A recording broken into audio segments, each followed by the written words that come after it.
You've seen this shot 100 times, even if you've never seen the movie. A man on a motorcycle, chased by soldiers, guns it up a hill, and sails over a barbed wire fence in one impossible leap. It's Steve McQueen in The Great Escape, and it might be the most famous motorcycle stunt ever put on film.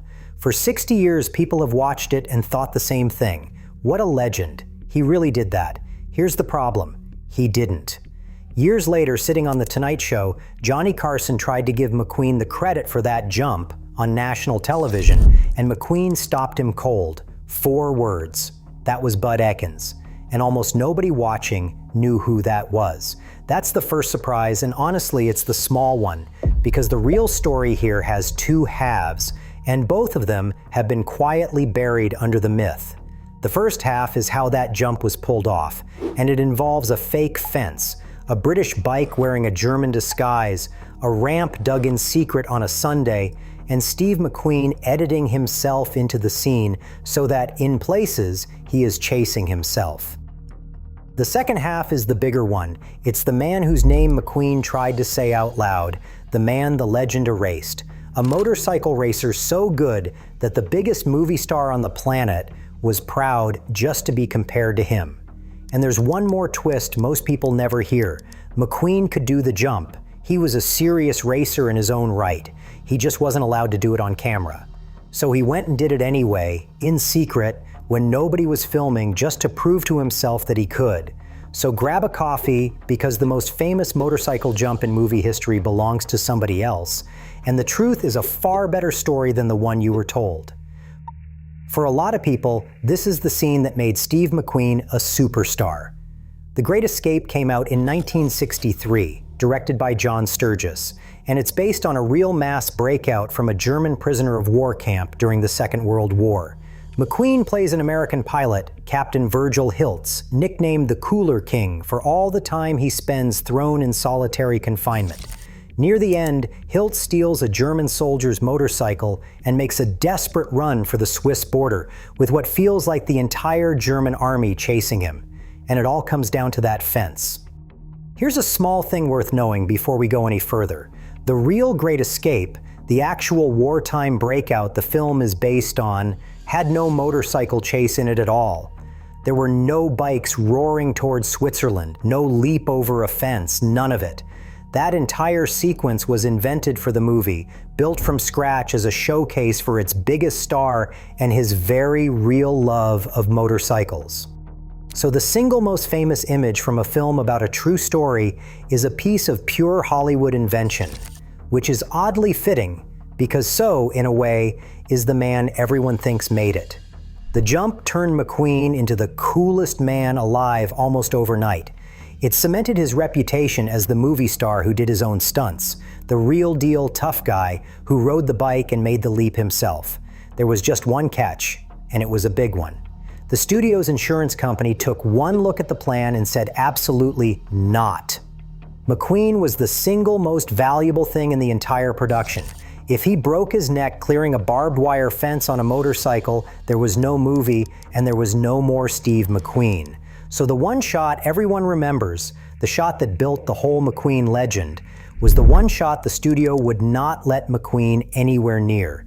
They needed someone who could make the jump, and who looked enough like McQueen to sell it on film. Luckily for them, McQueen already had exactly that person in his life, his best friend, a man named Bud Ekins. And this is where the real story starts to get good, because almost nothing about that famous scene is quite what it looks like. Start with the fence itself. On screen, it looks lethal, coil after coil of vicious barbed wire, the kind that would tear a man to pieces. It was fake. The cast and crew built it themselves in their spare time out of plain barbless wire, with little bits of rubber tied all over it to catch the light and look like barbs. The single most dangerous looking object in the whole sequence was, up close, basically harmless. Then there's the bike. In the film, Hiltz is riding a captured German army motorcycle, and it absolutely looks the part. It isn't one. The German army in the war rode BMWs, and by the early 1960s there were almost none of them left running, and the ones that survived were heavy and slow. So the crew took a British bike instead, an early 1960s Triumph TR6 Trophy, a 650, and disguised it. They painted it army green, bolted on an old seat and a luggage rack, and dressed it up to pass as a German BMW. The most famous German war bike in movie history is actually a British Triumph in a costume. The disguise work is usually credited to the legendary hot rod pinstriper Von Dutch, done at Bud Ekins' own motorcycle shop in California. McQueen himself said they used 4 of these bikes for the film. There was a nice irony in that choice too. The Triumph wasn't just a convenient stand-in, it was actually a better motorcycle, lighter and faster and far easier to throw around than the old BMWs it was pretending to be. And the specific bike that would make the jump was built in England by another champion off-road racer named Ken Heens, to Ekins' specification. So the machine that would fly into the most famous leap in movie history was a hand-prepared British racing Triumph, wearing enemy colors. Here's my favorite part. McQueen was such a good rider that when they filmed the chase, he kept outriding the stuntmen who were playing the pursuing German soldiers. It looked wrong on camera. The bad guys couldn't keep up with the hero, so the fix was almost comedy. They put McQueen in a German uniform and helmet and had him ride as one of his own pursuers. Through camera angles and clever editing, in several shots of that chase, Steve McQueen is chasing Steve McQueen. He plays the man running for his life and one of the men hunting him down, and then the jump. Bud Ekins and a tiny group went out to the field on a Sunday in secret before the Monday shoot and dug the ramp by hand. They started small, a couple of feet, and tested it, then made it bigger and tested it again, stepping it up and up until it was launching a motorcycle around 12 feet into the air. Nobody else from the crew knew they were even out there. They were quietly working out whether this insane stunt was survivable at all on their own time with a couple of shovels. Get it even slightly wrong, and a man dies in an empty field on a quiet Sunday. No cameras, no crew, no ambulance anywhere near. That is how badly they wanted to be certain before Monday. By the time the cameras rolled, they knew exactly what they were doing, which was a very good thing because they were only going to get one shot at it. So who actually made the jump? The short answer, the one McQueen gave Johnny Carson, is Bud Ekins. When the moment came, Ekins lined the Triumph up, hit that hand-dug ramp at around 60 miles an hour in 4th gear, and launched. In his own words, he went about 12 feet high and 65 feet down the field. And he described the strangest detail about it. As he left the ramp, he rolled off the throttle, and for a second, everything went completely silent. The whole crew, the whole field, dead quiet, the bike just floating through the air. Then he landed, and everybody went crazy. One take. They got the most replayed motorcycle stunt in history in a single attempt. For that, Bud Ekins got paid $1,000. The way he told it, an assistant director walked up afterward and said, "Well, that's a $1,000 jump if I ever saw one." And Ekins, who had no real idea how the Hollywood money game worked, just said, "Okay." $1,000 for the jump the whole world would remember. Now, the story does have a genuinely murky layer, and honest is better than tidy here. The film's second unit director, a man named Robert Relier, said years later that on the day, they actually filmed more than one rider going over that ramp. McQueen, Ekins, and a third rider, an Australian racer named Tim Gibbs, were all put over the jump on camera. And Relier admitted that, in theory, the shot in the final film could be any of the three.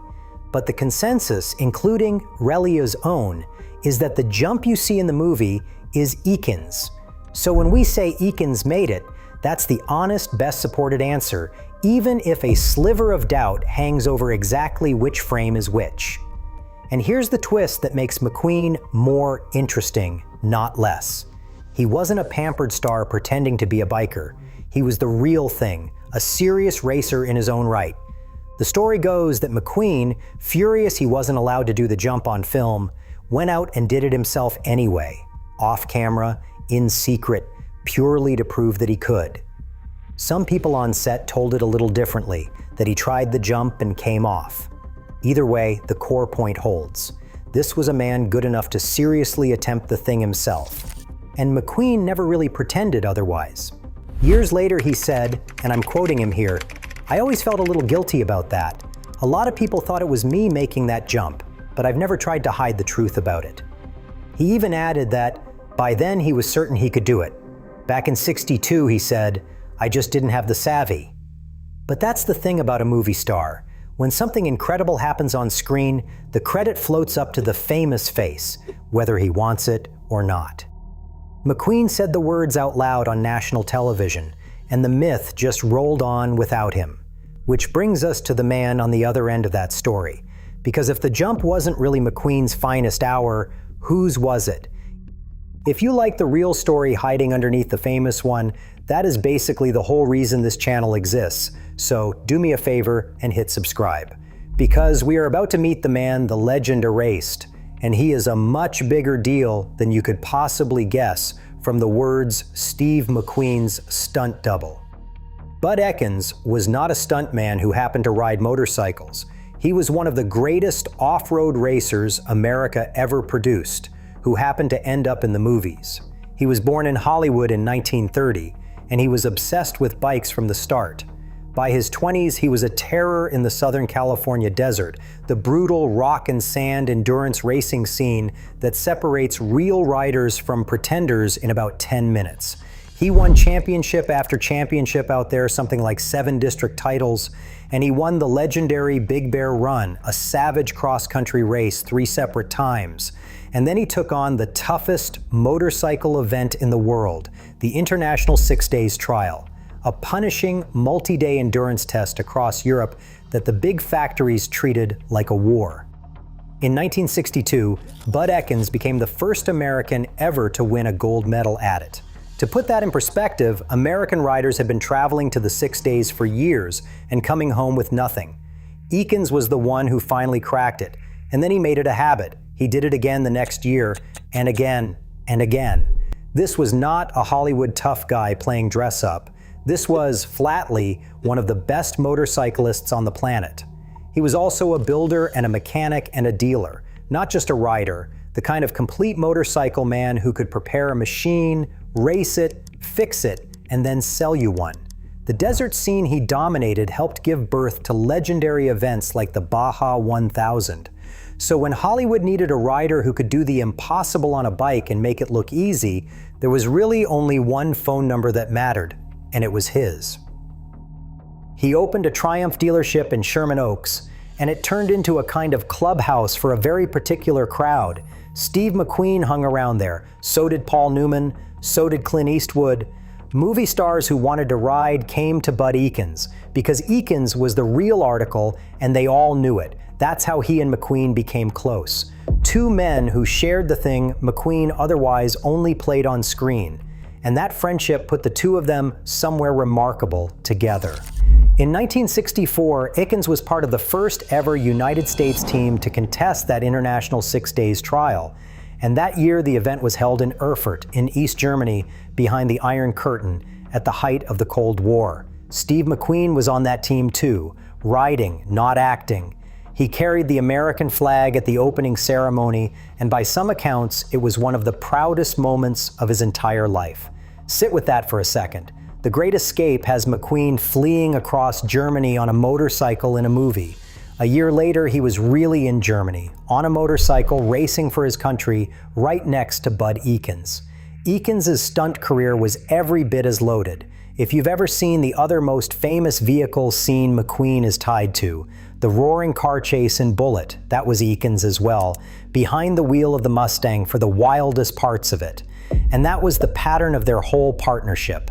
For years, Ekins was the man McQueen trusted with the shots the studio would never let its star take, doing the dangerous work so the famous face could stay in one piece and pick up the applause afterward. Over his life, he was inducted into the Off-Road Motorsports Hall of Fame, the Stuntmen's Hall of Fame, and the AMA Motorcycle Hall of Fame. Decades after his death in 2007, they were still adding him to halls of fame. The man was a giant of the sport. Now, because the internet loves a tidy story, you'll often hear that Bud Ekins inspired Brad Pitt's stuntman character Cliff Booth in Quentin Tarantino's Once Upon a Time in Hollywood. It's a great story, and it's wrong. Tarantino has said Booth was drawn from other stuntmen, chiefly Hal Needham and a man named Gary Kent. Ekins gets a nod in the film only as a reference point, when Pitt's character jokes that if his actor is the poor man's McQueen, that makes him the poor man's Bud Ekins. So even the myth-making around Ekins gets him slightly wrong. He is so bound to McQueen in the public mind that people keep trying to write him into the legend and keep muddling the details, which is this whole story in miniature. Ask 100 people who made the most famous motorcycle jump in film history, and 99 of them will say Steve McQueen. That is how completely the star swallows the stuntman, and Bud Ekins is far from alone in that. The whole history of the movies is quietly full of these invisible men, the riders and drivers and fall guys who did the impossible thing you remember so vividly, and then stood back and watched somebody else's face collect the credit for it forever. Ekins is just the most spectacular example because the jump he made is so famous and the star it got handed to was so enormous. That's the cruel arithmetic of it. The bigger the legend, the more completely the real man disappears underneath it. So what happened to the bike and to the jump itself? The actual triumph that made the leap had a wonderfully ordinary afterlife. After filming, it went back to Ken Heens's workshop in England and became an everyday runaround, a shop hack. Then it was sold to a farmer who used what is arguably the most famous motorcycle in movie history to herd cows. Then it sat in a barn in Norfolk for something like 15 years, forgotten, gathering dust, while its on-screen twin was becoming a legend watched by hundreds of millions of people. It's a strange thought that for years you could have walked past the real Great Escape bike, leaning against a barn wall, mud on the tank, and had absolutely no idea that this exact machine had jumped into one of the most famous shots ever filmed. Eventually, a collector named Dick Shepard tracked it down, bought it, and restored it, and he did it carefully. By the time it surfaced, the paint was wrong, the front mudguard had rotted clean away, and it looked like exactly what it had become, a tired old farm bike. Matching it back to its original movie specification took real detective work. The restoration kept around 95% of the bike's original parts, including the original exhausts and the original rear tire, some of the rarest pieces of all. He even kept the dents the bike had picked up during filming, because those dents are basically the fingerprints of the stunt. Today, that motorcycle sits on display at Triumph's Factory Visitor Center in England, and it's worth an absolute fortune, a barn find that turned out to be a genuine piece of cinema history. And the jump itself finally got finished. Remember, in the movie, Hiltz clears the first fence, then crashes into a second one and gets recaptured. He never escapes. In 2019, more than 50 years later, the British racer and television presenter Guy Martin decided to have a proper go at it. His bike was a specially built Triumph Scrambler, prepared in Triumph's own workshop by their chief engineer Stuart Wood, stripped down and softened up for the landing, and Martin trained for months to do it safely. Then, in the original field in Bavaria where the movie was shot, Guy Martin lined up and jumped, and he cleared not one fence, but both of them. He did the thing the Cooler King never got to do on screen. He finished the escape.